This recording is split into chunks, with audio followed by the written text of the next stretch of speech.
आजकल हर तरफ बस एक ही नाम सुनने को मिल रहा है, एथेनॉल। तो सवाल ये है कि क्या एथेनॉल ब्लेंडिंग से माइलेज सच में कम होता है या सिर्फ ये एक मिथ है। चलिए ओपिनियन से नहीं साइंस से समझते हैं, क्योंकि देश में ओपिनियन की तो वैसे भी कमी नहीं है। अब आगे बढ़ने से पहले मुझे उम्मीद है कि आप ऑक्सीजन एटम के बारे में तो जानते ही होंगे, क्योंकि इस पूरी डिबेट का जवाब इसी ऑक्सीजन एटम के पास छुपा है। तो चलिए शुरू करते हैं। सबसे पहले समझते हैं कि E20 पेट्रोल होता क्या है। E20 का मतलब है 80% पेट्रोल 20% एथेनॉल। इस फ्यूल को इंट्रोड्यूस करने के पीछे कई रीजन है, जैसे कि क्रूड ऑयल इंपोर्ट कम करना, एमिशन को रिड्यूस करना और एथेनॉल प्रोडक्शन को बढ़ावा देना। लेकिन आज हम पॉलिसी की नहीं, सिर्फ साइंस की बात करेंगे। और साइंस को समझने के लिए हमें पेट्रोल और एथेनॉल दोनों के मॉलिक्यूल को समझना होगा। वैसे तो पेट्रोल एक सिंगल कंपाउंड नहीं होता, ये कई हाइड्रोकार्बन्स का मिक्सचर होता है। लेकिन इसे समझने के लिए हम एक रिप्रेजेंटेटिव मॉलिक्यूल लेते हैं, ऑक्टेन। इसका केमिकल फॉर्मूला होता है C8H18।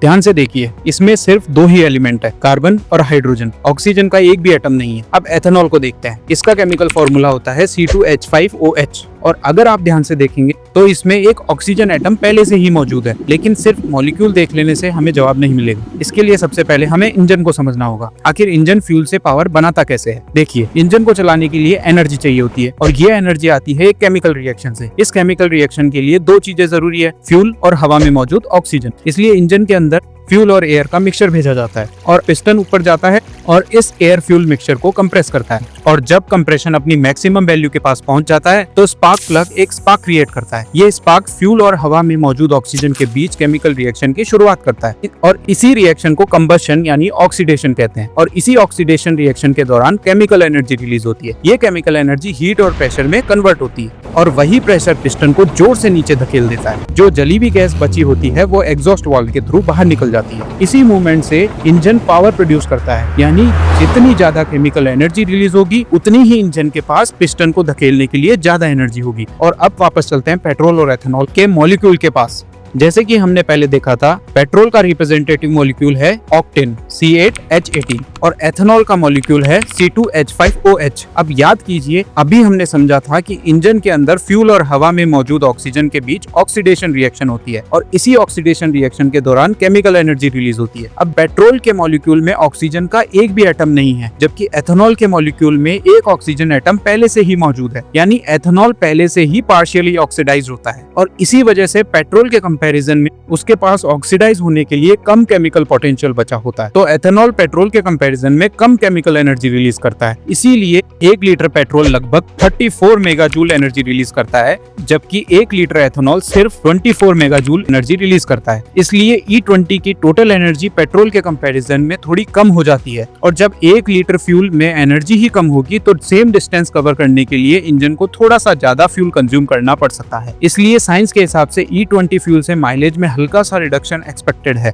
लेकिन चलिए, अब E20 तो मैंडेटरी है, तो खुद को थोड़ा कन्विंस कर लेते हैं। रियल लाइफ में माइलेज सिर्फ फ्यूल डिसाइड नहीं करता। Driving style, traffic, tyre pressure, engine tuning वगैरह वगैरह, ये सब भी माइलेज को काफी हद तक अफेक्ट करते हैं। लेकिन इन सब में एक और इंटरेस्टिंग बात है। अभी हाल ही में पेट्रोलियम मिनिस्टर हरदीप सिंह पुरी जी ने ये कहा कि एथेनॉल एक्सेलरेशन बढ़ाने में मदद करता है, और रेसिंग व्हीकल्स में भी इसका यूज होता है। अब आइए देखते हैं साइंस इसके बारे में क्या कहती है। इसका जवाब छुपा है ऑक्टेन रेटिंग में। सबसे पहले समझते हैं ऑक्टेन रेटिंग क्या होती है। याद कीजिए, अभी हमने इंटरनल कंबशन इंजन का कंबशन प्रोसेस समझा था। फ्यूल और एयर का मिक्सचर सिलेंडर के अंदर आता है, पिस्टन उस मिक्सचर को कंप्रेस करता है, और जब कंप्रेशन अपनी मैक्सिमम वैल्यू के पास पहुंच जाता है तो स्पार्क प्लग रिएक्शन की शुरुआत करता है। आइडियल सिचुएशन में फ्यूल को स्पार्क प्लग का वेट करना चाहिए, और स्पार्क आने के बाद ही कंबशन शुरू होना चाहिए। लेकिन कभी कभी प्रेशर और टेम्परेचर इतना ज्यादा हो जाता है कि स्पार्क प्लग के स्पार्क करने से पहले ही फ्यूल खुद से जल जाता है, और कुछ ही पल बाद स्पार्क प्लग भी अपना काम करता है। यानी सिलेंडर के अंदर एक नहीं, 2 कंबशन शुरू हो जाते हैं, एक फ्यूल के खुद से जलने की वजह से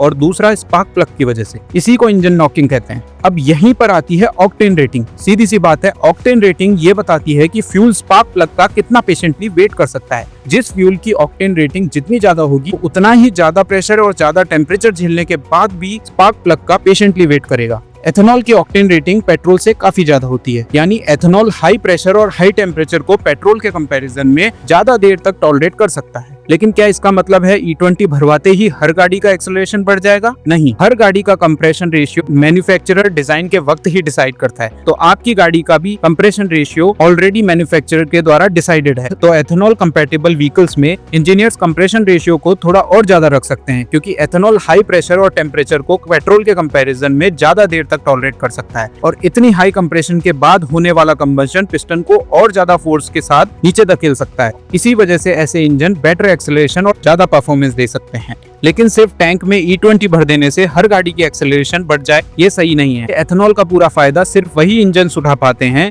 जो उसके लिए स्पेशली डिजाइन किए गए होते हैं, और इसीलिए माइलेज और एक्सेलरेशन दोनों को कभी भी एक चीज मत समझिए। माइलेज का कनेक्शन एनर्जी डेंसिटी से, जबकि एक्सेलरेशन का कनेक्शन ऑक्टेन रेटिंग और इंजन डिजाइन से है। तो साइंस के हिसाब से E20 फ्यूल से माइलेज में हल्का सा रिडक्शन एक्सपेक्टेड है। और जहां तक बात है एक्सेलरेशन की, तो याद रखिए ये आम आदमी की गाड़ियां हैं, कोई फॉर्मूला 1 या रेसिंग कार्स नहीं, जो हाई एक्सेलरेशन को ध्यान में रखकर डिजाइन की गई है। इसलिए सिर्फ E20 की वजह से एक्सेलरेशन में कोई नोटिसेबल डिफरेंस फील हो, ये जरूरी नहीं है। और अब बात आती है E80 और E100 की, जिनके लिए तैयारियां और पॉलिसी डिस्कशंस काफी आगे बढ़ चुके हैं। मैं बस ये उम्मीद करता हूं कि जब भी वो दिन आए, कंज्यूमर्स के पास अपनी व्हीकल कंपैटिबिलिटी के हिसाब से फ्यूल चूज करने का ऑप्शन जरूर हो। अगर आपको वीडियो अच्छी लगी है तो वीडियो को लाइक और एक्सप्लेनिया को सब्सक्राइब जरूर करें। आपका सब्सक्रिप्शन और सपोर्ट ही एक्सप्लेनिया की बैकबोन है। I will see you in the next one.